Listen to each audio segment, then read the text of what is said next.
Hello friends, welcome to filler form. मेरा नाम ज्योति है। दोस्तों, आप सभी का स्वागत है UGC net free online class में। जैसा कि आप सब जानते हैं कि मैं आपको हिंदी विषय पढ़ाती हूँ और हम जो है काव्य लक्षण कर चुके हैं, काव्य हेतु कर चुके हैं, काव्य प्रयोजन कर चुके हैं और अब हम संप्रदाय पढ़ रहे हैं। तो उसमें से हम रस संप्रदाय पढ़ चुके हैं और आज जो हमारा टॉपिक रहेगा वो है अलंकार। अलंकार संप्रदाय को आज हम पढ़ेंगे, ठीक है। तो जो हमारा ये हिंदी साहित्य का साहित्य शास्त्र का जो अलंकार सिद्धांत है, इकाई 3 भाग 5 जो है आप मेरे साथ पढ़ेंगे। आगे चलते हैं। उससे पहले मैं आप लोगों को कुछ इन्फॉर्मेशन दे देती हूँ। जैसा कि आप स्क्रीन में देख रहे हैं कि यहाँ पर जो है हमारा यूजीसी पेपर फर्स्ट का जो है ग्रुप है, व्हाट्सएप ग्रुप है और आप इस व्हाट्सएप ग्रुप को जो है ज्वाइन कर सकते हैं, ठीक है। व्हाट्सएप ग्रुप को आप ज्वाइन कर सकते हो। ये हमारा टेलीग्राम ग्रुप है, इसे आप ज्वाइन कर सकते हो और ये हमारा इंस्टाग्राम जो है इंस्टाग्राम है, तो आप इसको फॉलो कर सकते हो। तो आप यहाँ पर देख रहे हैं, यहाँ पर आपको फिलर फॉर्म जो है सारी इन्फॉर्मेशन प्रोवाइड करता है। आपको सारी जितनी भी डिटेल जाननी है, जो कुछ भी जानना है वो आपको यहाँ पर सारा कुछ अवेलेबल है। आप लोग यहाँ से देख सकते हैं, ठीक है। फिर भी अगर आपकी कोई क्वेरी हो तो आप पूछ लीजिएगा। तो व्हाट्सएप नंबर भी आपको स्क्रीन में दिखेगा, आप उसे ज्वाइन करेंगे तो आपको वहाँ पे सारी अपडेट्स मिल जाएगी। आगे चलते हैं। जैसा कि क्लासेस की बात है, हम क्लासेस की बात करें तो मेरी क्लास जो है आपको पता ही है 12 बजे होती है, हो रही है। और जो है बाकी क्लासेस भी यहाँ पर स्पेसिफिक सब्जेक्ट्स की आपको आराम से इजीली अवेलेबल है। तो आप चाहे तो जो स्पेसिफिक सब्जेक्ट्स के स्टूडेंट्स हैं वो स्पेसिफिक सब्जेक्ट्स को पढ़ लेंगे। तो आप हिंदी के स्टूडेंट्स हो तो आप 12 बजे जो है हमेशा 12 बजे जो है क्लास अटेंड कीजिए और जितना बेनिफिट्स हो सकता है उसे उठाने की कोशिश कीजिए, ठीक है। यहाँ पर आपको जो है फर्स्ट पेपर का भी मिल जाएगा।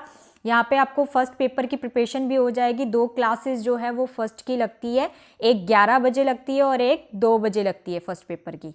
तो आपको बहुत ज़्यादा बेनिफिट मिल रहा है कि आपको जो है 2 क्लासेस फर्स्ट एग्जाम की मिल रही है और सेकंड तो स्पेसिफिक हिंदी का है, वो मैं करवाऊंगी। तो आप लोग मेरे साथ बने रहना। आगे चलते हैं। जैसा कि आप लोग स्क्रीन में देख रहे हैं, यहाँ पर आपको जो है एक एप्लीकेशन डाउनलोड मारनी है। प्ले स्टोर में जाकर आप फिलर फॉर्म करके जो है एप्लीकेशन है उसे डाउनलोड कीजिए। वहाँ पर आपको जो है जब आप उसको ओपन करोगे तो आपको वहाँ पे फर्स्ट पेपर सेकंड पेपर का मिलेगा, जहाँ पर आपको फर्स्ट पेपर के भी जो है नोट्स मिलेंगे और सेकंड पेपर के भी। तो यहाँ पे फ्री नोट्स मिल रहे हैं, आपको फ्री लाइव क्लास मिल रही है, 5000 MCQs एंड PYQ मिल रहे हैं। बिकॉज 100 पूरा जो है 100% आपको ऑफ मिल रहा है। यहाँ पर आपसे एक भी रुपये लिया नहीं जा रहा है, ठीक है। यहाँ पे फ्री ऑफ कॉस्ट आपको ये सारी जो है चीज़ें प्रोवाइड की जा रही है। सो आपको कितना बेनिफिट है वो अब आपको देखना है। आगे चलते हैं। जैसे कि हम लोगों ने संप्रदाय जो है हम लोग पढ़ रहे थे और ये संप्रदाय हमें क्यों पढ़ना पड़ रहा है, तो अगर हम सिंपल सी बात कहें तो काव्य के लिए हम लोग इसे पढ़ रहे हैं, है ना। हम जो है काव्य के लिए इसको मेनली पढ़ रहे हैं। हमने कहा कि जो काव्य है उसकी सुंदरता बढ़ाने के लिए अलग अलग विचारकों ने अपने मत दिए और उन्होंने कहा कि जो है रस से जो है काव्य की सुंदरता बढ़ती है, या रस जो है वो काव्य की आत्मा है, ठीक है। और किसी ने कहा अलंकार काव्य की आत्मा है, किसी ने कहा रीति जो है वो काव्य की आत्मा है, किसी ने कहा ध्वनि जो है वो जो है उसकी काव्य की आत्मा है, किसी ने कहा वक्रोक्ति जो है वो जो है काव्य की आत्मा, और किसी ने कहा औचित्य जो है वो आत्मा है। तो सभी जो जितने भी विचारक थे उन्होंने अपने अपने जो संप्रदाय है या अपने अपने जो सिद्धांत है उनको ही सबसे ज़्यादा जो है माना है। उन्होंने कहा कि हमारे सिद्धांत जो है बिना, अगर देखो उन्होंने कहा कि अगर जो है काव्य में रस नहीं होगा तो फिर जो है कोई उसमें काव्य में कोई फिर कुछ अच्छा नहीं है, काव्य में काव्य बेकार है, काव्य में रस होना ज़रूरी है। तो उन्होंने रस सिद्धांत निकाला। अलंकार वाले बोलते हैं कि अलंकार होना जरूरी है, अलंकार के बिना तो काव्य की रचना की ही नहीं जाती, संभव ही नहीं है, उसकी आत्मा ही अलंकार है। ठीक है, तो इसी तरीके से सभी जो विचारक थे उन्होंने अपने अपने बताए। जैसा कि हम लोगों ने, मैंने आप लोगों को बताया भी था, तो आज जो है पूछ भी लेते हैं, है ना। तो रस संप्रदाय के जो है प्रवक्तक कौन है, कमेंट करके बताइए जरा मुझे। हाँ जी, कीजिए कमेंट, बताइए मुझे प्रवक्तक कौन है रस संप्रदाय के। हाँ, भरत मुनि जो है वो रस संप्रदाय के प्रवक्तक है। ठीक है, और अलंकार संप्रदाय की अगर मैं बात करूं तो अलंकार संप्रदाय के जो प्रवक्तक है वो बामहा है, रीति के जो है वामन है, ध्वनि की बात करूं तो ध्वनि के आनंदवर्धन है, और वक्रोक्ति के जो है कुंतक है, और औचित्य के कौन है, शिमेंद्र है। तो ये याद कर लीजिए, ये देखो बार बार मैं बता रही हूँ आप लोगों को कि ये जो है पूछ लेते हैं। ठीक है, सो आपको याद रहेगा तो ये आपके लिए ही अच्छी बात है। तो आज हमारा जो टॉपिक है वो क्या है, अलंकार संप्रदाय। आज हम अलंकार संप्रदाय के बारे में पूरा पढ़ेंगे कि अलंकार संप्रदाय क्या है, और अलंकार को जो है काव्य की आत्मा जो है वो कहा गया है। तो क्यों कहा गया है, लोगों के जो जितने भी आचार्य हैं हमारे, संस्कृत आचार्य, रीतिकालीन आचार्य, ठीक है, उन सबका जो है क्या मत है अलंकार को लेकर। तो आज जो है हम वही पढ़ेंगे कि उनका क्या मत है और वो जो है क्या मानते हैं। आगे चलते हैं। अलंकार का अर्थ, अब यहाँ पे हम अलंकार का अर्थ जो है वो करने जा रहे हैं कि अलंकार है क्या। अगर हम अलंकार की बात करें तो ये क्या कह रहे हैं, भारतीय काव्य शास्त्र की परंपराओं में रस के बाद जो दूसरा महत्वपूर्ण सिद्धांत माना गया है वो किसको माना गया है, अलंकार को। और पहला सिद्धांत कौन सा है बच्चों, स्टूडेंट्स, पहला सिद्धांत कौन सा है, रस सिद्धांत। ठीक है, रस संप्रदाय भी बोल सकते हैं, सिद्धांत भी बोल सकते हैं। तो रस सिद्धांत जो है या रस संप्रदाय जो है वो सबसे पहला है, और यहाँ पर दूसरा जो संप्रदाय माना गया है वो अलंकार को माना गया है। अलंकार का सामान्य अर्थ अगर हम बात करें तो सामान्य अर्थ क्या है, आभूषण। अब देखो अलंकार को आभूषण क्यों कहा गया है। फॉर एग्जाम्पल, अगर मैं उदाहरण में आपको बताऊं तो कोई भी जो स्त्री होती है उसकी सुंदरता, अगर हम उस स्त्री की जो सुंदरता है वो अपनी सुंदरता को बढ़ाने के लिए क्या करती है, अपनी सुंदरता की, कोई स्त्री है तो अगर वो अपनी सुंदरता बढ़ाएगी तो वो क्या करती है, आभूषणों को धारण करती है। आभूषण से उसकी जो सुंदरता है वो बहुत ज़्यादा बढ़ जाती है और वो और सुंदर लगती है। उसी प्रकार काव्य की बात की जा रही है, तो काव्य में जो अलंकार है उसको क्या कहा गया है, काव्य का आभूषण कहा गया कि अगर काव्य में अलंकार ही नहीं होंगे तो काव्य सुंदर नजर नहीं आएगी या काव्य अच्छी नजर नहीं आएगी। इसीलिए अलंकार को क्या शब्द दिया गया है बच्चों, आभूषण शब्द दिया गया है। मेरी बात समझ में आ गई आप लोगों को, ठीक है।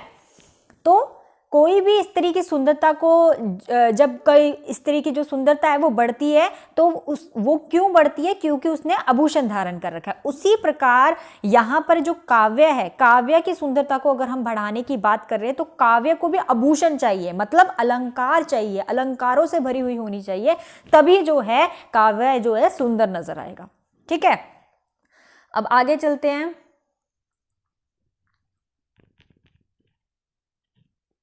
ठीक है, यहाँ पे क्या है, आभूषण। ठीक है, अलंकार सिद्धांत के प्रवक्ता किसको माना गया है, बामहा को। मैंने अभी आप लोगों को बताया अलंकार के जो प्रवक्तक है वो कौन है, बामहा है। ठीक है, बामहा को माना गया है। जिनका प्रसिद्ध ग्रंथ कौन सा है बच्चों, ग्रंथ रचना आपको याद होनी चाहिए सभी की, जितने भी हमारे आचार्य हैं उन सब के आपको जो है याद होना चाहिए कि उन्होंने जो है कौन कौन सी रचना की। तो यहाँ पर जो इनका काव्य अलंकार रचना है उसकी बात है। ठीक है, फिर क्या है, बामहा के जो अनुसरण करते हैं, दंडी ने किया है अनुसरण, मतलब बामहा, दंडी भी कहीं ना कहीं थोड़ा बहुत मानते हैं कि हाँ अलंकार है। ठीक है, उसके बाद जो बामहा और दंडी दोनों को ही किसने किया, जो उद्भट थे उन्होंने, मतलब इन दोनों के बाद उद्भट आए और उद्भट ने भी ये चीज़ मानी कि हाँ ठीक है अलंकार का होना भी ज़रूरी है। ठीक है, उन्होंने बाकी चीज़ों को भी नकारा नहीं है, मैं ये नहीं कहूँगी कि नकार दिए। देखो जितने भी मैं आपको सीधा बताऊं तो जितने भी आचार्य रहे हैं, जैसे कि जो मैंने आपको बताया कि रस के क्या हैं, अलंकार के क्या है, ध्वनि के क्या है, वक्रोक्ति के प्रवर्तक कौन है, तो जितने भी प्रवर्तक रहे हैं वो सब ने ही अपने सिद्धांत को ही प्रमुखता दी है, लेकिन उन्होंने दूसरी चीज को नकारा नहीं है। उन्होंने कहा कि भाई शायद ये इसके अंदर होगा, मतलब अगर हम रस की बात कर रहे हैं तो अलंकार जो है वो रस के भीतर का ही पार्ट है, वो मतलब ये नहीं है कि अलग से अलंकार होना चाहिए, ऐसा कुछ नहीं है। तो इसीलिए सब ने जो है अपना जो सिद्धांत दे रखा है उसी को ही ज्यादा माना है। तो यहाँ पर जो भामह, दंडी और उद्भट है, भामह का तो ये प्रवर्तक थे तो उनका सिद्धांत था ही, लेकिन दंडी और उद्भट ने भी यहाँ पर अपनी जो है टिप्पणी की है, अपनी राय दी है, और उन्होंने भी इसको माना है कि हाँ अलंकार काव्य में होना चाहिए। तीनों आचार्य के अतिरिक्त जो है अगर हम बात करें तो रूपक जो है या रीतिकालीन आचार्य वामन है, वक्रोक्ति व कुंतक है, ये इसी तरह किसी न किसी रूप में मर्मट, जयदेव, केशव हो गए इत्यादि आचार्यों ने अलंकार की काव्य का एक तत्व स्वीकार किया है। ठीक है, मतलब इन्होंने माना है कहीं ना कहीं कि अलंकार भी काव्य में होता है, सीधा सिंपल सी बात है। अब क्या है, काव्य या साहित्य में जो है सौंदर्य का समावेश करने वाला जो तत्व ही है वो क्या है, अलंकार है। वो तत्व क्या है, अलंकार है। ठीक है, अलंकार की कुछ बातें हैं जो इंपॉर्टेंट है, जो नोट करने वाली है, जैसे कि क्या, अलंकार संप्रदाय की स्थापना का जो श्रेय है, जो काव्य अलंकार के रचयिता श्रेय है, वो किसको जाता है, भामह को जाता है। तो आप नोट डाउन करो, भामह को जाता है इसका श्रेय। तो अलंकार के प्रवर्तक कौन है, भामह है, इन्होंने काव्य अलंकार की रचना भी की है। अलंकार जो संप्रदाय है उसके पोषक जो है वो भामह के टीकाकार किसको माना गया है, उद्भट को माना गया। उद्भट को जो है ये टीकाकार मानते हैं। ठीक है, भामह के टीकाकार उद्भट को माना है यहाँ पे। उसके बाद जो कुछ प्रमुख अनुयायी थे, कौन कौन से थे शिष्य उनके, दंडी जो कुछ इसके फेवर में चले, मतलब जिन्होंने माना है कि हाँ अलंकार भी जो है काव्य में जरूरी है। तो दंडी हो गए, रुद्रट हो गए, जयदेव हो गए, अप्पे दीक्षित हो गए और प्रतिहारे ध्रुवराज हो गए, और इन्होंने जो है काव्य की आत्मा माना है किसको, अलंकार को। अलंकार को इन्होंने काव्य की आत्मा माना है। ठीक है, इतना क्लियर हो गया आप लोगों को। ठीक है, अब आगे चलते हैं। आगे अगर हम अलंकारवादी जो आचार्य रहे हैं उनकी अगर हम बात करें, अलंकारवादी आचार्य जो है उन्होंने यहाँ पर उनकी कुछ सिद्धांत, उनकी जो मान्यताएं थी उनको पढ़ेंगे अब हम। तो सबसे पहले आते हैं भरत मुनि। ठीक है, भरत मुनि की बात करेंगे। सबसे पहले भरत मुनि ने क्या कहा है, भरत मुनि ने क्या है, आचार्य भरत ने रचना जो उनका नाट्यशास्त्र किसकी रचना है बच्चों, भरत मुनि की। ठीक है, याद रखना, मैंने आप लोगों को रस में भी पढ़ाया है ये। ठीक है, नाट्यशास्त्र में उन्होंने जो है उपमा, रूपक, दीपक और जो यमक है, ये 4 अलंकारों का वर्णन किया। उन्होंने इनको मतलब अलंकार माने कि ये अलंकार भी, जब हम लोग रस पढ़ रहे थे तो रस में हमने पढ़ा कि यमक है, रूपक है, ये है, इनको रस माना, तो इस रस में उन्होंने इन अलंकारों की बात भी की है। ठीक है, अब यहाँ पे मूलत जो है रसवादी आचार्य रहे हैं। भरत मुनि आपको पता ही है प्रवक्तक ही थे रस के, तो रसवादी आचार्य इनको कहा जाता है। अतः इनका जो अलंकारों का जो प्रयोग है रस पर आश्रित होता है। इन्होंने जो अलंकारों का प्रयोग किया है वो रस के आश्रित, मतलब सीधी सिंपल सी बात है, अगर भरत मुनि बोल भी रहे हैं तो वो तो प्रवक्तक है किसके, रस के, तो रस को तो उन्होंने सबसे ज्यादा प्रमुखता दी है, तो रस को तो वो मानेंगे। लेकिन अलंकार को वो मान रहे हैं, पर ऐसे नहीं मान रहे कि अलंकार उसकी आत्मा है, ऐसे मान रहे हैं कि अलंकार जो है वो रस के ही अंदर है। ठीक है, पर आत्मा कौन है, रस है। उनके नजर से आत्मा अभी भी रस ही है। तो इस तरीके से जो है भरत मुनि ने भी अलंकार, ये जो 4 अलंकार थे इनको माना है।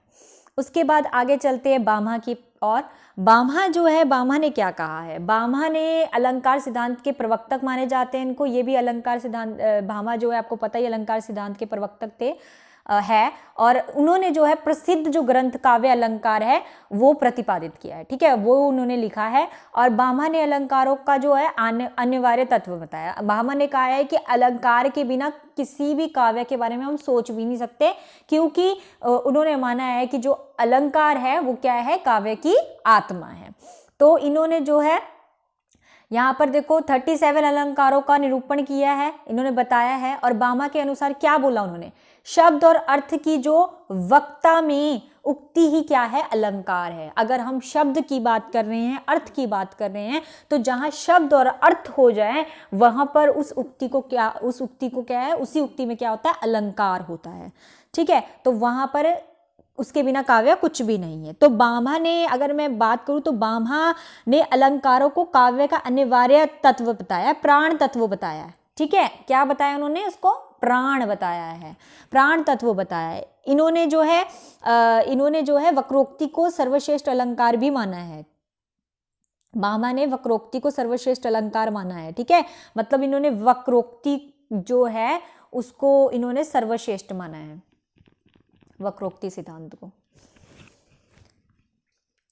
इन्होंने मतलब अलंकार माना है उसको। ठीक है, वक्रोक्ति मतलब क्या है पता है ना, इनडायरेक्ट डायलॉग्स की बात कर रही हूं मैं, जो डायलॉग्स इनडायरेक्ट, जो हम इनडायरेक्ट तरीके से कोई बात कहते हैं ना, उसको कहते हैं वक्रोक्ति। ठीक है, तो वक्रोक्ति जो है उन्होंने सर्वश्रेष्ठ अलंकार माना है। उसके बाद आते हैं उद्भट की ओर। उद्भट ने क्या कहा है, उद्भट की बात करें तो आचार्य दंडी के पश्चात जो थे आचार्य उद्भट ही आए, उन्होंने अलंकार के बारे में अपने विचार प्रस्तुत किए। उद्भट ने अपने ग्रंथ जो काव्य अलंकार का जो काव्य अलंकार सार संग्रह जो है उसमें बामा और दंडी के विचारों का समन्वय प्रस्तुत किया है। मतलब उन्होंने बामा और जो दंडी ने कहा है उन दोनों को मिलाकर उन्होंने बात कही है। उन्होंने भी कहीं ना कहीं गुण और अलंकार दोनों को समान रूप से सौंदर्य के कारण माना है। ठीक है, मतलब उन्होंने क्या कहा, अलंकार को एक तरीके से गुण की तरह ही उन्होंने जो है माना है। पुनः उन्होंने श्रृंगार रस के उदय की स्थिति में गुण और अलंकार का रसवत अलंकार में मिला दिया उन्होंने। ठीक है, तो श्रृंगार रस जो है उसको उन्होंने गुण और अलंकार, अब देखो यहाँ पे गुण और अलंकार की बात की जा रही है। अगर दोनों चीजों की बात की जा रही है तो कैसे, अलंकार जो है वो भी तो क्या है, गुण है, हमारे भीतर गुण है और वो गुणों को हम दिखा रहे हैं। हमें पता चल रहा है कि भाई हमें यहाँ अलंकार ये वाला डालना है, यहाँ अलंकार ये वाला डालना है, जैसे आप लोग करते भी हो, है ना। अनुप्रास अलंकार है, कोई अलंकार है, पुनरुक्ति अलंकार है, तो हम उस अलंकारों का इस्तेमाल करते हैं। तो वो गुण क्या है, वो गुण हमारे भीतर ही तो है। हम यही तो देखते हैं कि हाँ भाई यहाँ पे ये हो रहा है तो हम ये वाला अलंकार अच्छा लगेगा, इस अलंकार को यहाँ डाल देते, मानवीय अलंकार यहाँ डाल देते। तो इस तरीके से हम अलंकार खुद करते, तो ये गुण किसके भीतर है, हमारे अंदर है। तो ये गुण को यहाँ पर अलंकार के साथ क्या किया गया है, मिलाया गया है। तो उद्भट के अनुसार गुण और अलंकार दोनों को ही महत्व दिया गया है। आगे चलते हैं, आगे आ जाते हैं दंडी। अब दंडी का क्या मानना है, दंडी अलंकार संप्रदाय के जो दूसरे महान समर्थक है, मतलब अलंकार को भी इन्होंने समर्थक किया है। मतलब ये मानते हैं कि कहीं ना कहीं अलंकार जो है काव्य, कह सकते हैं कि काव्य का जो है अलंकार के बिना काव्य कुछ नहीं है, आत्मा का है उन्होंने भी।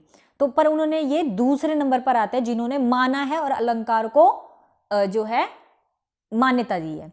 बामा ने जहां शब्द और अर्थ के सहित भाव को ही काव्य मानकर शब्द अलंकार और अर्थालंकार के समान रूप प्रदान किया। ये तो हम जब उसके भेद करेंगे, जब हम इसके अलंकार के भेद करेंगे तो उसमें हमारे पास शब्द अलंकार, अर्थालंकार और उभय अलंकार के बारे में पढ़ेंगे। तो वो ही यहाँ पर बताया जा रहा है कि बामा ने जहाँ शब्द अर्थ के सहित भाव को ही काव्य मानकर शब्दालंकार और अर्थालंकार के समान महत्व दिया है, वहीं दंडी ने क्या किया है, इष्ठा में पदावली जो है उनकी, उसमें काव्य कहकर केवल शब्द का ही महत्व दिया है। मतलब उन्होंने अर्थ को कोई महत्व नहीं दिया, उन्होंने कहा शब्द ही जो है वो ठीक होने चाहिए, और इसी वजह से उन्होंने इस अलंकार को माना है कहीं ना कहीं। जो काव्यदर्श, अगर काव्यदर्श की बात करें तो काव्यदर्श में भी जो है दंडी ने जो है 39 अलंकारों की बात भी की है। उन्होंने मतलब अलंकार उसमें बताए हैं। अलंकार को एक तरीके से उन्होंने कहा है कि काव्य की शोभा को उत्पादित करता है। ठीक है, दंडी के अनुसार जो अलंकार है वो काव्य की जो शोभा है उसको उत्पादित करता है। तो इसलिए दूसरे जो है प्रमुख अलंकारवादी माने जाते हैं। और ये पूछ भी लेते हैं कि ऐसे क्वेश्चन आया भी है, प्रश्न आया है ऐसा कि ऐसा कौन से आचार्य है जिन्होंने जो है बामा के बाद दूसरे नंबर पे प्रमुख आचार्य कौन है जिन्होंने या फिर बोल देंगे कि अलंकारवादी आचार्य कौन से हैं दूसरे जिन्होंने जो है अलंकार को मान्यता दी है, तो वो यही दंडी ही हैं। दंडी ने जो है मान्यता दी है। और इन तो बस इसीलिए इन्होंने जो है कह सकते हैं कि अलंकारों को माना है। उसके बाद आ जाते हैं रुद्रट। रुद्रट की बात करते हैं। अब रुद्रट क्या कहते हैं? रुद्रट आपको पता ही है, अलंकारवादी आचार्य थे रुद्रट। इन्होंने अपना ग्रंथ जो लिखा है काव्य अलंकार, उसमें महत्व प्रदान करते हुए कहा है कि अलंकार शब्द अर्थ को शोभा प्रदान करते हैं। ठीक है, शब्द और अर्थ दोनों, शब्द जो हम लिखते हैं और उससे जो उसका जो है भाव निकल कर आता है उसे कहते हैं अर्थ। ठीक है, तो यहाँ पे अलंकार की परिभाषा देते हुए क्या कहा है? कवि प्रतिभा से उद्धृत जो अभिधान है या कथन विषय का नाम ही क्या है? अलंकार है। या रुद्रट ने काव्य में रस और अलंकार दोनों को पृथक और स्वतंत्र मानते हुए दोनों को समान ही महत्व दिया है। मतलब उन्होंने अलंकार को भी माना है और साथ ही साथ किसको माना है? रस को भी माना है। अलंकार और रस दोनों को उन्होंने माना है। यहाँ पे ये देखो, रस और अलंकार, तो दोनों को जो है रुद्रट ने माना है, रस को भी और अलंकार को भी, दोनों को समान माना है उन्होंने। अगर हम इनके रुद्रट के जो है काव्य अलंकार में देखें तो इन्होंने जो है 66 अलंकारों का उल्लेख किया है उसमें। ठीक है, तो इनको जो है वैज्ञानिक भी माना जाता है, अलंकार के वैज्ञानिक भी माना जाता है इनको। और ये जो है ऐसे आचार्य रहे हैं जिन्होंने रस को अलंकार मानने की प्रवृत्ति का खंडन भी किया है। मतलब उन्होंने कहा है कि रस को हम अलंकार नहीं मान सकते हैं, लेकिन रस अलग है और अलंकार अलग है, उनको हम पृथक और स्वतंत्र मान सकते हैं, दोनों समान हैं। लेकिन रस अलंकार नहीं है और अलंकार रस नहीं है, तो दोनों का खंडन किया गया है उन्होंने। और ये बहुत इंपॉर्टेंट चीज़ है कि ऐसे कौन से आचार्य थे, प्रश्न पूछा जाएगा, ऐसे कौन से आचार्य थे जिन्होंने जो है रस को अलंकार मानने की प्रवृत्ति का खंडन किया है। ठीक है, तो वो कौन है? रुद्रट है। याद रखना वो कौन है? रुद्रट है। मैं पूछती भी जाती हूँ आप लोगों से बीच बीच पे प्रश्न, ताकि जो है मुझे पता चले कि आप लोगों को याद है कि नहीं है। तो जो भी आप पढ़ते हैं उन्हें ध्यान से थोड़ा पढ़ें। ठीक है, आगे चलते हैं वामन की ओर। वामन ने क्या कहा है? वामन क्या मानते हैं? वामन जो है वो एक गुणवादी आचार्य है। ठीक है, जिन्होंने गुण को सबसे ज्यादा महत्व दिया है कि गुण हमारे भीतर है, तभी तो हम अलंकार जो है वो कर रहे हैं, है ना। अलंकार हमारे भीतर ही तो है, हम तभी तो लिख पा रहे हैं उसे। रीति साहित्य जो रीति सिद्धांत है उसके ये प्रवक्ता माने जाते हैं। तो जब हम इससे आगे जो है अलंकार के बाद हम कौन सा सिद्धांत पढ़ेंगे? रीति सिद्धांत पढ़ेंगे। तो रीति सिद्धांत में हम वामन के बारे में पढ़ेंगे। ठीक है, तो उसके प्रवक्ता कौन है? वामन माने गए। लेकिन फिर भी काव्य में अलंकारों को महत्व प्रदान करते हुए उन्होंने कहा कि अलंकार एवं काव्यम, अर्थात अलंकार ही क्या है? काव्य है। अलंकार क्या है? काव्य है। और वामन ने अलंकार शब्द का अर्थ सौंदर्य के लिए माना है। ठीक है, उन्होंने क्या कहा कि ये इसकी क्या है? सुंदरता को बढ़ाता है। जाहिर सी बात, जो इसके प्रवक्तक है उन्होंने भी तो यही माना है। उन्होंने क्या माना है? उन्होंने भी तो यही माना है कि जो है ये इसका आभूषण है, इसकी सुंदरता को बढ़ाता है। पर यहाँ पर वामन भी जो है उसकी सुंदरता की बात कर रहे हैं। काव्य में यह सुंदर जो दोषों के त्याग और गुणों व अलंकारों को ग्रहण से उत्पन्न होती है। ठीक है, तो जब ग्रहण करता है तभी ये चीज उत्पन्न होती है। तो सौंदर्य जो है उसके अंदर भीतर गुण है और वो अपने गुणों के द्वारा जो है उसमें अलंकार भरता है और वो अलंकार उस काव्य में सौंदर्य लेकर आता है। ठीक है, तो इस तरीके से वामन का विचार था। आगे चलते हैं। आगे कुछ और भी ऐसे आचार्य हैं जिन्होंने बताया है। तो यहाँ पर आ जाते हैं अब कुंतक। कुंतक ने क्या कहा है? कुंतक क्या मानते हैं? अगर कुंतक की हम बात करें तो सबसे पहले कुंतक किसके प्रवक्तक है? वक्रोक्ति सिद्धांत के। जो वक्रोक्ति सिद्धांत है उसके प्रवक्तक कौन है? कुंतक है। समझ आ गया? याद करो साथ साथ। ऊपर देखो स्क्रीन में व्हाट्सएप नंबर भी आ रहा है। आप इस व्हाट्सएप नंबर से जो भी नए स्टूडेंट्स हैं वो व्हाट्सएप नंबर से जो है ग्रुप को ज्वाइन कर सकते हैं। फ्री ऑफ कॉस्ट है, आपसे कोई पेमेंट नहीं ली जा रही है और आपको यहाँ पर सारी जो इंफॉर्मेशन है वो फिलर फॉर्म प्रोवाइड करेगा। ठीक है, तो हमारे द्वारा आपको सारी इंफॉर्मेशन मिल रही है, वो भी फ्री ऑफ कॉस्ट। और यहाँ पर वेबसाइट्स भी है और आप इसमें भी करते, बाकी एप्लीकेशन डाउनलोड कर कर आपको वहाँ पर नोट्स वगैरह भी सब कुछ मिल जाएगा। तो यहाँ पे कुंतक ने जो है वक्रोक्ति जो प्रवक्तक है, ठीक है, माने प्रवक्तक जो है माने हैं कुंतक को, और अलंकार के जो विस्तार को महत्व नहीं दिया है इन्होंने अलंकार को विस्तार नहीं किया है, उन्होंने माना ही नहीं है कि अलंकार को ज़्यादा विस्तार करने की ज़रूरत है। अलंकार तो जो है एक सब टॉपिक है, ठीक है, मेरी बात समझ रहे, एक होता है टॉपिक, ठीक है, एक तो होता है बड़ी चीज टॉपिक, ठीक है, और एक होता है सब टॉपिक, मतलब जो उस टॉपिक के अंदर जो पार्ट्स होते हैं उसको हम कहते हैं सब टॉपिक्स। उसी तरीके से यहाँ पर क्या है, अलंकार को, क्योंकि वो तो किसके, मैंने कहा ना, जितने भी प्रवक्तक होंगे सिद्धांतों के वो अपने सिद्धांत को ही सबसे ऊपर मानेंगे, क्योंकि उन्होंने अपने सिद्धांत को ही लेकर क्या बोला है कि वो क्या है, काव्य की आत्मा है, ठीक है, अपने सिद्धांत को उन्होंने बोला कि ये काव्य की क्या है, आत्मा है, इसलिए वो अपने सिद्धांत को ही ऊपर समझेंगे, वो क्यों दूसरे के सिद्धांत को कुछ बोलेंगे। तो यहाँ पर जो अलंकार है उन्होंने उसको विस्तार को महत्व नहीं दिया, उन्होंने बोला अलंकार को विस्तार करने की कोई जरूरत नहीं थी, अलंकार तो जो है वो हमारे सिद्धांतों के अंदर ही आ जाएगा, पर आत्मा जो है, काव्य की आत्मा जो है वो हमारा ही सिद्धांत है। तो वक्रोक्ति पर ही उसने बल दिया है कि वक्रोक्ति जो है वो ही काव्य की आत्मा है, लेकिन अलंकार है, नहीं मना नहीं कर रहा, लेकिन उसका विस्तार नहीं किया जा सकता। तो अलंकारों की संख्या इन्होंने कितनी बताई है, 20 संख्या बताई है। तो पूछ सकते हैं कुंतक ने अलंकारों की जो संख्या है वो कितनी बताई है। तो अगर देखा जाए उस नजरिए से तो जो है ये भी जो है मैं कहूंगी कि इम्पोर्टेंट है, ठीक है।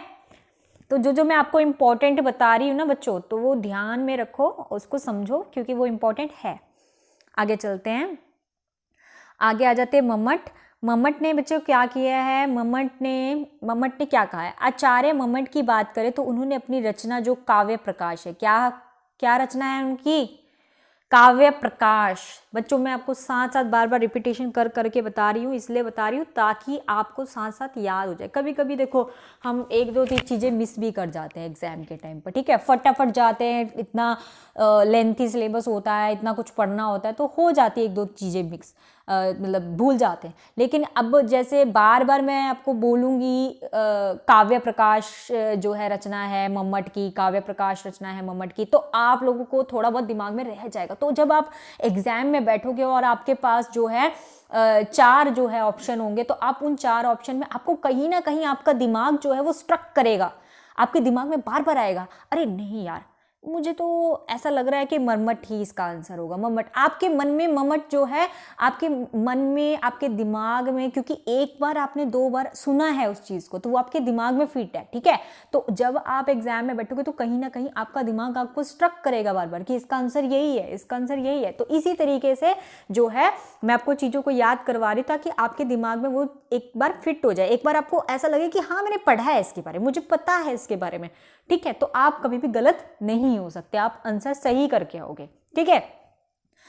अब क्या है यहाँ पर जो है अलंकारों की जो अन्य वार्ता का खंडन करते हुए कहा है उन्होंने, ये देख लो बता रहे हैं पूरी की पूरी, इन्होंने अपनी जो है संस्कृत की जो है उक्ति दे रखी है। इसमें ये क्या बोलते हैं, इसका अर्थात बताकर वो बोल रहे हैं निर्दोष गुण युक्त अलंकार, निर्दोष होना चाहिए, गुण युक्त होना चाहिए, गुण होना चाहिए, और क्या होना चाहिए, अलंकार रहित जो है शब्दार्थ जो है वो क्या कहलाते हैं, काव्य कहलाते हैं। तो मम्मट ने क्या कहा है कि निर्दोष गुण युक्त, अलंकार युक्त और अलंकार जो रहित शब्दार्थ होते हैं उसे क्या कहते हैं, वो क्या होते हैं, काव्य होती है। तो इस प्रकार आचार्य मम्मट ने काव्य में अलंकारों के प्रयोग को सर्वथा इच्छिक बना दिया, ठीक है। सबसे जो है उन्होंने अलंकार को यहाँ पर इस तरीके से महत्व दिया है मम्मट ने, ठीक है।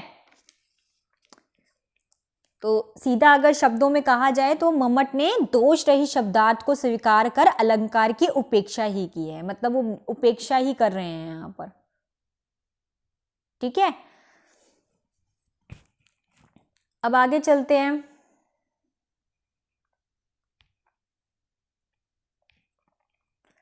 आगे हम सार की बात करें। ये मैंने कुछ आपके सामने लिखा है ताकि आप लोगों को ये थोड़ा याद भी रहे, और अगर आप नज़र भी मान लोगे तो आपके लिए बेनिफिट ही रहेगा, नुकसान कुछ नहीं है। देखो बच्चों, नुकसान कुछ भी नहीं है। जो भी आपको यहाँ पे मटेरियल मिल रहा है या जो भी चीज़ आपको यहाँ पे मैं आपको बता रही हूँ वो सब आपके लिए यूज़फुल ही है।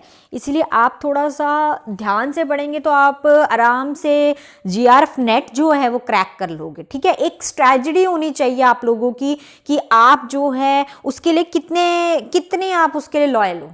ठीक है, मैं कहूँगी कि कितने लॉयल हो आप अपनी स्टडी के लिए। तो देखो जितना आप मेहनत करोगे तो आपको उस मेहनत का फल तो ज़रूर मिलेगा। ठीक है, तो आप जो है ध्यान से और ढंग से जो है हर एक पॉइंट को वो करो, नोट्स बनाओ अपने, और जो मटेरियल आपको यहाँ मिल रहा है उससे स्टडी करो। ठीक है, और अपने टाइम को यूटिलाइज करने की कोशिश करो। ठीक है, तो आपको ज़रूर इसका असर दिखेगा और आप लोग यूजीसी नेट जो है वो क्रैक कर लोगे। अब यहाँ पर सबसे पहले जो सार मैं बता रही हूँ जो अभी तक पढ़ाया है उसमें जो है थोड़ा सा जो कुछ अलंकारवादी जो आचार्य है उनके बारे में कि उनकी रचना कौन कौन सी है वो आपको थोड़ा याद हो जाएगा।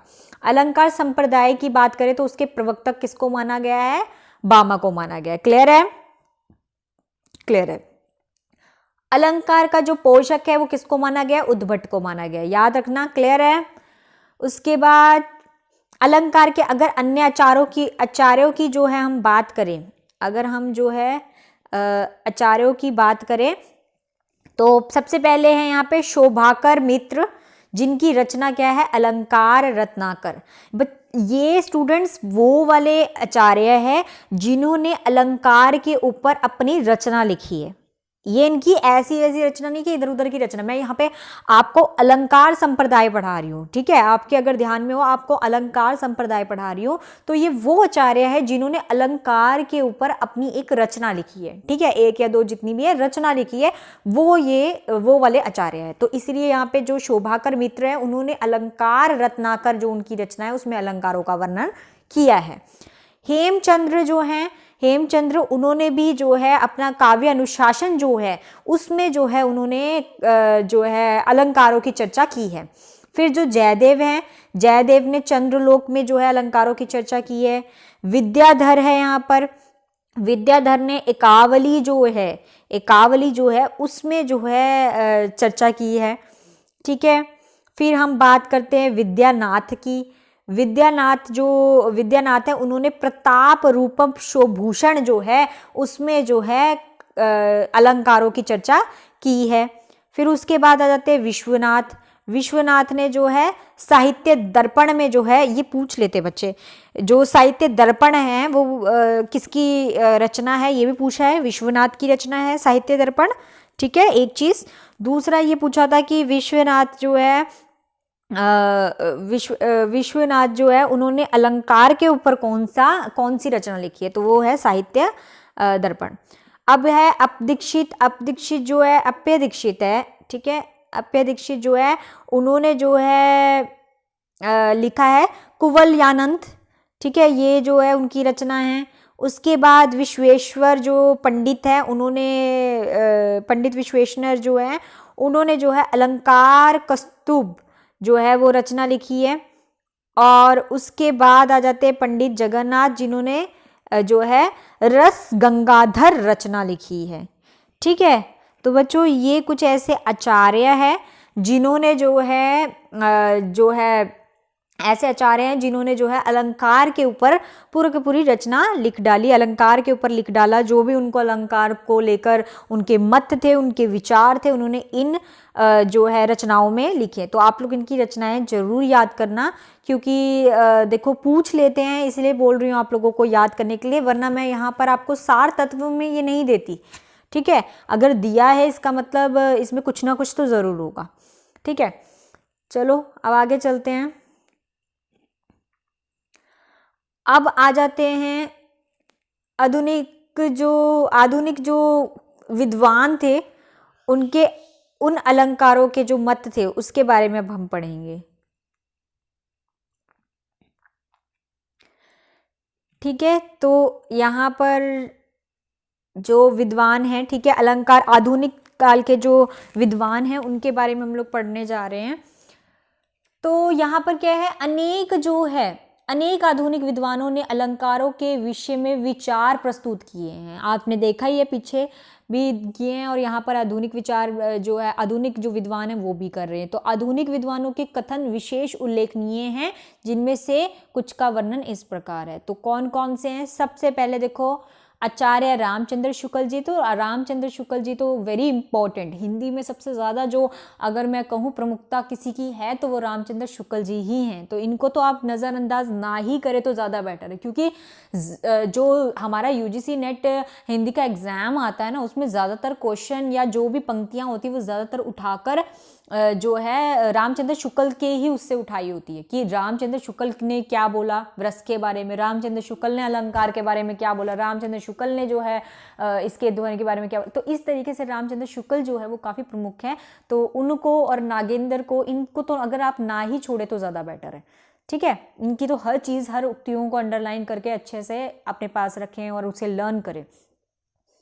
उसके बाद डॉक्टर जो श्याम सुंदर दास जी हैं, उनके अनुसार क्या था वो बताया है। फिर है सुमित्रानंदन पंथ, अलंकारों को केवल जो है सुमित्रानंद पंथ ने क्या कहा है वो करेंगे। ठीक है, उसके बाद जो है यहाँ पर रामधारी सिंह दिनकर जो है उन्होंने क्या कहा है अलंकार के विषय में, वो हम यहाँ पे पढ़ेंगे। ठीक है, तो देखो यहाँ पर अब ध्यान से बच्चों, स्टूडेंट्स सबसे पहले आते हैं रामचंद्र शुक्ल जी। ठीक है, रामचंद्र शुक्ल जी ने क्या कहा है यहाँ पर? रामचंद्र शुक्ल जी ने कहा है, भावों का उत्कर्ष दिखाने और वस्तुओं के रूप, गुण और क्रियाओं का तीव्र अनुभव कराने में कभी कभी सहायक होने वाली जो युक्ति की अलंकार है। कभी कभी शब्दों के प्रयोग से ऐसा लगता है कि आचार्य रामचंद्र शुक्ल अलंकार को महत्वपूर्ण मानते हुए काव्य का अनिवार्य तत्व नहीं मानते। मतलब वो अनिवार्य तत्व तो नहीं मानते, लेकिन मैंने कहा कि वो जो है कहीं ना कहीं अलंकारों को तो मानते हैं पर उसको अनिवार्य नहीं मानते। वो ये नहीं मानते कि ज़रूरी है, अलंकार का होना काव्य में ज़रूरी है, ये जो है रामचंद्र शुक्ल जी नहीं मानते। तो आप सीधा अगर शब्दों में मैं कहूँ तो सीधे शब्दों में हम कह सकते हैं भाव अनुभाव में वृद्धि करने के गुण का नाम ही क्या है? अलंकार की जो है रमणीयता है यहाँ पर। तो एक तरीके से जो उनके भाव हैं या अनुभाव है, अगर उसकी वृद्धि करनी है, अगर उसको बढ़ाना है, ठीक है, उसे बढ़ाना है, उस पर जो है वृद्धि करनी है, तो क्या करेंगे? वृद्धि करने के लिए गुण का नाम ही, उस गुण को क्या कहा गया है यहाँ पे? अलंकार कहा गया। इन्होंने भी, आचार्य रामचंद्र शुक्ल जी ने भी गुण को ही ज़्यादा महत्व दिया है, लेकिन उन्होंने ये कहा कि अलंकार है, ठीक है अलंकार है, लेकिन अलंकार ज़रूरी नहीं है काव्य में, उन्होंने इस चीज़ को बताया। तो रमणीयता ही सब कुछ है, उन्होंने रस को वैसे ज़्यादा महत्व दिया है। ठीक है, कि हम रम जाए और आनंद लें तो वो तो सिर्फ रस से ही हो सकता है या गुण से हो सकता है। ठीक है, आगे चलते हैं श्याम सुंदर दास जी के अनुसार। श्याम सुंदर दास जी के जो अनुसार क्या कहते हैं श्याम सुंदर दास जी?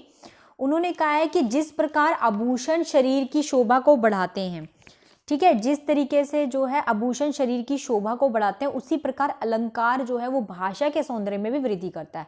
बिल्कुल वही बात कह दी जो मैंने आपको शुरू में बताई थी। मैंने आपको कहा कि एक स्त्री है, अगर वो आभूषण पहनती है तो उसकी सुंदरता बढ़ती है। उसी प्रकार काव्य में सुंदरता कैसे बढ़ती है? जब हम उसको अलंकारों से सजा देते हैं। तो श्याम सुंदर दास जी कह सकते हैं कि श्याम सुंदर दास जी बिल्कुल भामा की तरह, भामा की जो है उसमें बोल रहे हैं, उनकी बात को ही मान रहे हैं। ठीक है, अब आगे आ जाते हैं सुमित्रानंदन पंथ। जो सुमित्रानंदन पंथ है, उन्होंने यहाँ पर क्या है, क्या कहा है सुमित्रानंदन पंथ ने? अलंकारों की केवल सौंदर्यवर्धन ना मानकर भाव के साथ जोड़ते। इधर इन्होंने किसको प्रमुखता दी है? भाव को। समझ आ रहा है स्टूडेंट्स आप लोगों को? भाव को इन्होंने सबसे ज्यादा महत्वपूर्ण माना है। ठीक है, आप सभी ध्यान से करें ये सभी के सभी जितने भी पॉइंट्स हैं इनको अच्छे से। ठीक है, अलंकार केवल वाणी की सजावट के लिए ही नहीं, वे भाव की अभिव्यक्ति के रूप के द्वार हैं। ठीक है, अपनी एक कविता में वे कहते हैं कि तुम वहन करो जनमत में मेरे विचार, वाणी मेरी क्या चाहिए तुम्हें अलंकार। ठीक है, वाणी तुम्हें मेरी क्या चाहिए, मतलब भाव में जाने की बात कर रहा है यहाँ पे कि तुम वहन करो जनमत में मेरे विचार, वाणी मेरी क्या चाहिए, क्या तुम्हें चाहिए अलंकार। ठीक है, तो तुम अलंकार की बात करें, अलंकारों को ढूंढ रहे, तो अलंकार तो है ही है, लेकिन अलंकार की जो सौंदर्य है वो उनका भाव बढ़ाता है। ठीक है, ना मानक भाव के साथ जोड़ते हैं वो उनको। तो अलंकार को ना मानकर वो किसके साथ जोड़ रहे हैं, उस चीज को भाव के साथ जो है जोड़ रहे। तो सुमित्रानंदन पंत ने, अगर मैं सीधे शब्दों में कहूं, तो अलंकार केवल वाणी की सजावट के लिए नहीं, अपितु या वे भाव की अभिव्यक्ति के लिए विशेष द्वार है। ठीक है, सीधे शब्दों में आप लिख सकते हो कि अलंकार जो है वो केवल वाणी की सजावट के लिए ही नहीं है। ठीक है, सिर्फ वाणी की सजावट नहीं करता वो, बल्कि क्या है, भाव की अभिव्यक्ति का भी विशेष द्वार है। भाव को मेन यहां पर प्रमुखता दी है। किसने? सुमित्रानंदन पंत ने। अब आगे आ जाते हैं रामधारी सिंह दिनकर। रामधारी सिंह दिनकर ने क्या कहा है अलंकारों के विषय में? रामधारी सिंह दिनकर जो है वो कहते हैं कि मैं अलंकारों को महत्व को भूल नहीं सकता, किसी प्रकार भी उनका जो अनादर नहीं कर सकता, क्योंकि अलंकारों ने काव्य कौशल के बहुत से ऐसे भेद खोले हैं जो अन्यथा अविशिष्ट रह जाते हैं। ठीक है, क्या कहना चाहते हैं यहाँ पे वो?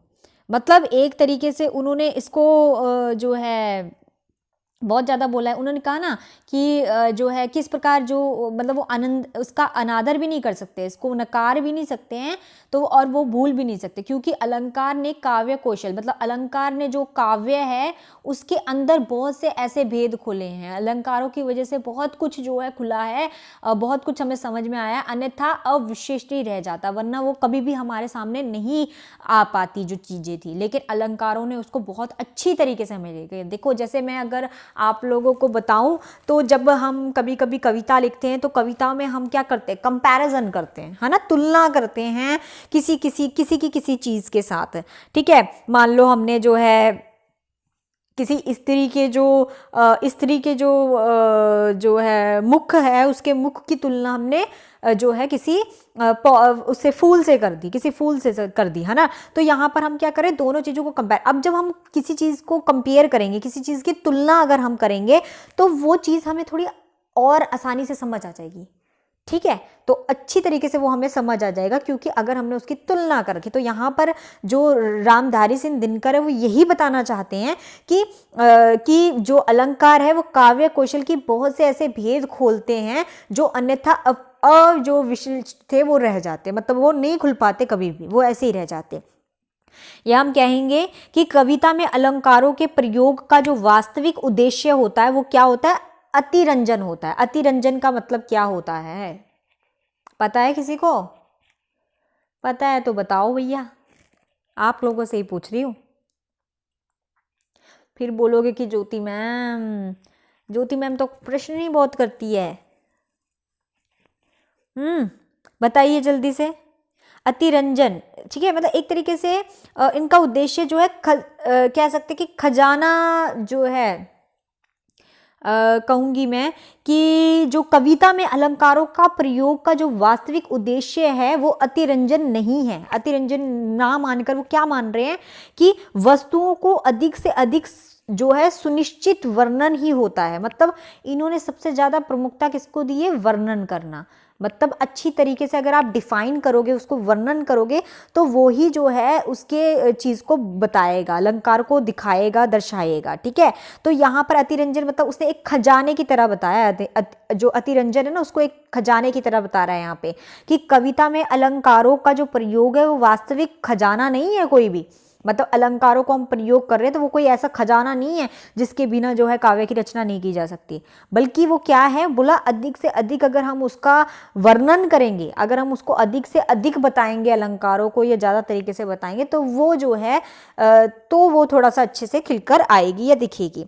तो इस प्रकार उन्होंने अनादर नहीं किया है। काव्य कौशल को बहुत से ऐसे भेद है जो वो खोल सकता है अगर वो वर्णन करे उसका तब। ठीक है, तो समझ आ गया आप लोगों को कि मैं क्या बता रही थी। तो इस तरीके से चार रामचंद्र शुक्ल हो गए, श्याम सुंदर हो गए, सुमित्रानंदन पंत हो गए, रामधारी सिंह दिनकर हो गए। ठीक है, आगे चलते हैं। अब आधुनिक काल के विद्वान जो है वो हमारे कंप्लीट हो गए। अब आगे चलते हैं। वैसे तो इसमें अगर देखा जाए उसी में आधुनिक में तो नंद दुलारे भी हैं। नंद दुलारे की अगर मैं बात करूं तो नंद दुलारे ने अलंकार केवल पहले से ही सुंदर वस्तु को अधिक सुंदर बनाने के उपकरण नहीं है, काव्य के मौलिक स्वरूप से उनका गहरा जो है संबंध है और काव्य की आत्मा मानना, अतः काव्य के विशेष स्वरूप को ही प्रतिष्ठा करना है उनका। मतलब इन्होंने भी एक तरीके से जो है काव्य की आत्मा तो माना है उसको, लेकिन उन्होंने कहा है कि सिर्फ उसको जो है उसको बताना ही सब कुछ नहीं है। ठीक है, अब आ जाते हैं यहाँ पर हमारे रीतिकालीन जो है आचार्य। तो रीतिकालीन आचार्य जो है हमारे यहाँ पर आ जाते हैं।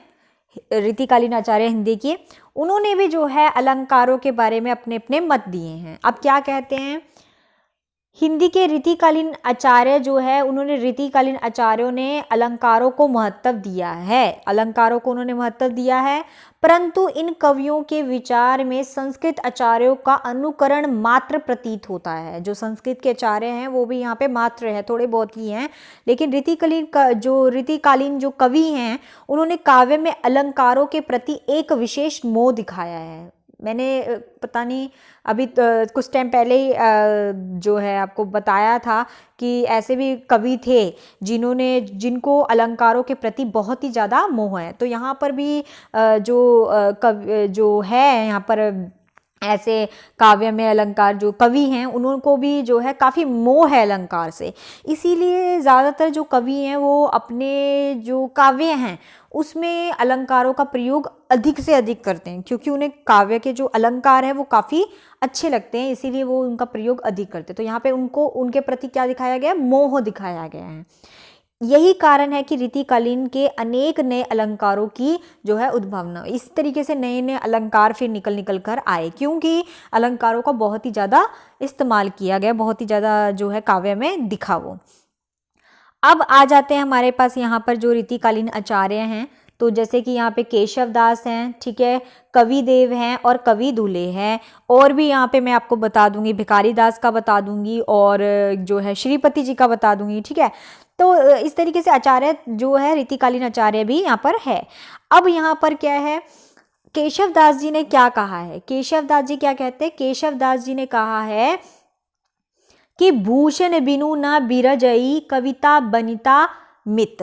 ठीक है, कि भूषण बिन ना बिरजई, भूषण भूषण मतलब क्या बच्चों, भूषण मतलब क्या, कमेंट करके बताओ, भूषण मतलब क्या, अलंकार का अर्थ क्या होता है। हाँ, अलंकार का अर्थ क्या होता है, अलंकार का अर्थ होता है आभूषण। तो यहाँ पे भूषण जो शब्द प्रयोग किया है वो आभूषणों के लिए किया है। ठीक है, कि जो आभूषण है बिनु न बिरजई कविता बनिता मित।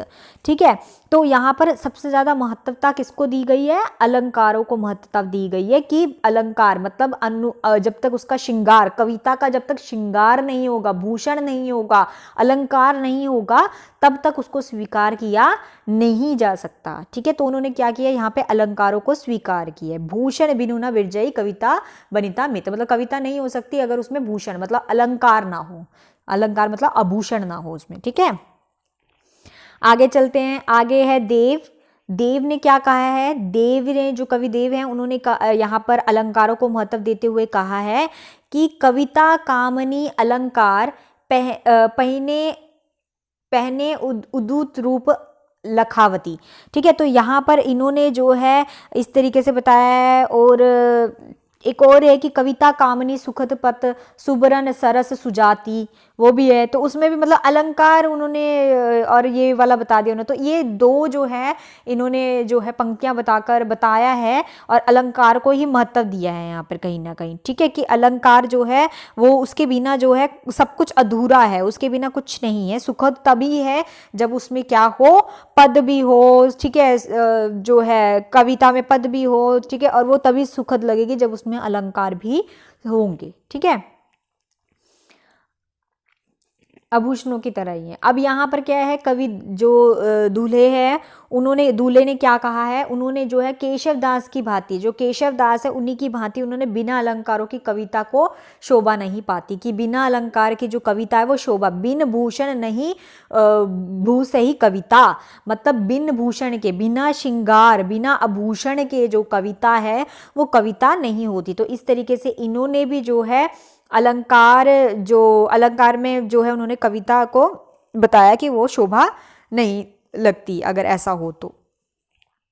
आगे अगर भिखारी दास जी का आपने जानना है तो भिखारी दास जी ने कहा है कि भूषण है तो भूषण सकल, भूषण है तो भूषण सकल, भूषण मतलब अलंकार है तभी तो सब कुछ सफल है, ठीक है, तो अलंकारों का होना जरूरी। तो भिखारी दास जी ने कहा है भूषण है तो भूषण सकल। और क्या है, श्रीपति जी, ठीक है, तो यहाँ पे आप श्रीपति का भी कर सकते हो और जो है भिखारी दास का भी कर सकते हो, ठीक है, इन दोनों का भी कर लेना। तो श्रीपति जी ने क्या कहा है, श्रीपति जी कहते हैं जदपि दोष बिनु गुण सहित सब तन परम अनूप, तदपि न भूषण बिन लसे बिनिता कविता रूप। मतलब सीधा इन्होंने भी क्या है, अलंकारों को महत्व दिया है और उन्हीं को स्वीकार किया है। अलंकार को, श्रीपति जी ने अलंकार को महत्व दिया है और अलंकार के महत्व को क्या किया है, स्वीकार किया है। तो यहाँ पे बोल रहा है वही आभूषण कह के उनको बता रहा है कि अलंकारों के बिना कविता कुछ भी नहीं है, ठीक है। तो इस तरीके से हमारे जितने भी हिंदी के रीतिकालीन जो आचार्य थे वो समाप्त हुए। अब आगे चलते हैं।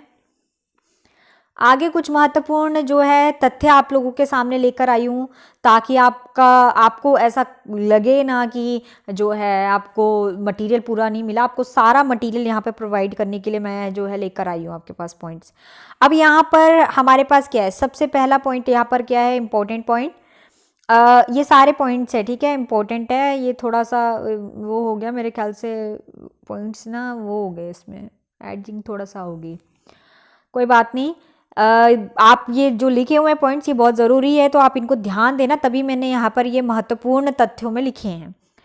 अलंकार हो गया, रीति हो गया, वक्रोक्ति हो गया, इसको देहवाली संप्रदाय कहा गया है, जबकि ध्वनि को क्या कहा गया, आत्मवादी संप्रदाय कहा गया। देहवाली मतलब होता है शरीर, देह मतलब शरीर, तो मतलब अलंकार को, ठीक है, रीति को और वक्रोक्ति को क्या कहा गया है, शरीर है। अभी कोई शरीर, किसका शरीर, कविता की बात करें, काव्य है, अगर हम कोई काव्य लिख रहे हैं तो वो काव्य बाहर से कैसे दिख रही है, बाहर से उसकी बनावट कैसी है, या बाहर से जो है उसमें क्या क्या डाला गया है, वो शब्द आप पढ़ रहे हो, वो शब्द हो गया ना। देखो अर्थ की बात नहीं, शब्द की बात हो रही है। शब्द जो बाहर बाहर शब्द लिखे हुए हैं वो क्या है, उसका शरीर है। तो अलंकार हो गया, रीति हो गया, वक्रोक्ति हो गई, ये क्या उसकी शरीर है। लेकिन जब हम उसका भाव समझते हैं, उसका अर्थ समझते हैं, तो उसको क्या कहा गया, मतलब उसको क्या है, ध्वनि माना। तो ध्वनि क्या है, यहाँ पर आत्मवादी है, ठीक है, मतलब ध्वनि क्या है, उसकी आत्मा है। अगर अलंकार, रीति, वक्रोक्ति उसका शरीर है तो ध्वनि उसकी आत्मा है। मेरी बात समझ में आ गई। तो इस तरीके से उन्होंने जो है डिफाइन करके बताया है कि क्या क्या है, ठीक है। बाकी तो ये अलंकार संप्रदाय है तो अलंकार को ही ज़्यादा प्रमुखता देंगे। उसके बाद भरत जो मुनि है, भरत मुनि ने अलंकारों की परिभाषा नहीं दी है, उन्होंने अलंकारों की परिभाषा नहीं दी, परंतु उन्होंने 4 अलंकार बताए हैं, उपमा, रूपक, दीपक और यमक अलंकार। तो ये तो आपको अलंकार आपने छोटी क्लासेस में भी पढ़े हैं, वही अलंकारों की बात भरत मुनि ने की है। महिम भट्ट ने जो है अलंकारों को कौन सा शब्द दिया है, बच्चों ये क्वेश्चन आया था यूजीसी नेट में कि महिम भट्ट ने अलंकारों के लिए किस शब्द का प्रयोग किया है। महिम भट्ट ने अलंकारों के लिए किस शब्द का प्रयोग किया है, कौन से शब्द का प्रयोग किया गया है, चारुतव। चारुतव जो शब्द है उस शब्द का प्रयोग किया है, ठीक है। शब्दार्थ की विचिन्ति को भी अलंकार कहा है उन्होंने। शब्दार्थ जो होते हैं वो भी क्या है, एक तरीके से अलंकार ही है। राजशेखर ने अलंकारों को रस का जो है उपकारक माना है, ठीक है। हेमचंद्र ने अलंकारों को जो है अंगशित जो है वो माना है यहाँ पर, ठीक है। आकर्षित मतलब क्या होता है, मतलब ये बताना चाह रहे हैं यहाँ पर कि जो है अंगों पर जो आश्रित होता है उसे कहते हैं अंगाश्रित माना गया। ठीक है, तो हेमचंद्र ने जो अलंकार है उसको बोला है कि वो किसके ऊपर आश्रित होते हैं, हमारे अंगों के ऊपर या काव्य के जो अंग है उनके ऊपर आश्रित होते हैं। और यहाँ पर जो रस है, जो राजशेखर ने जो है अलंकारों को रस का उपागम माना है, तो इसी तरीके से उन्होंने मतलब एक तरीके से बताया है कि अलंकार के बारे में। ठीक है, कि अलंकार जो है वही उसके उपागम है, उसके बिना कुछ नहीं है।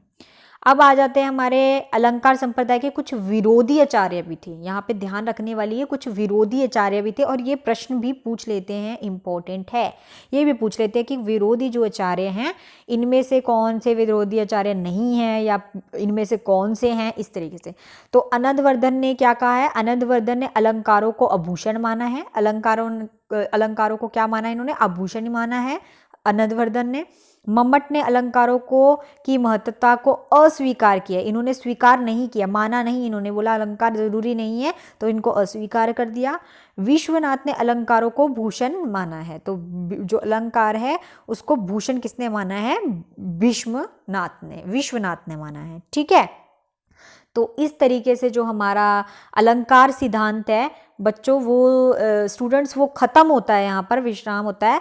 लेकिन अगर हम जो है उसकी बात करें, अगर हम उसके क्या कहते हैं अलंकार के भेद की बात करें, तो मैंने अलंकार के भेद नहीं बताए क्योंकि वो भी बहुत एक बड़ा लंबा टॉपिक होता है और हमारे पास जो टाइम है उसके हिसाब से जो है हमारा ये जो अलंकार संप्रदाय था वो पूरा ख़त्म होता है। और वो जो भेद है उसके लिए मैं आप लोगों के लिए जो है टाइम निकाल कर अलग से वीडियो बनाऊंगी और वो डालूंगी, तो आप लोग वो उसे देख लेना। फिलहाल अभी तो जो लाइव क्लासेस होती है उसमें लाइव क्लासेस में आपको ये सारा मटेरियल जो है मैं दे रही हूँ, वो उसके लिए मैं अलग से वीडियो बना दूंगी भेद के लिए, आपको वो भी मिल जाएगा।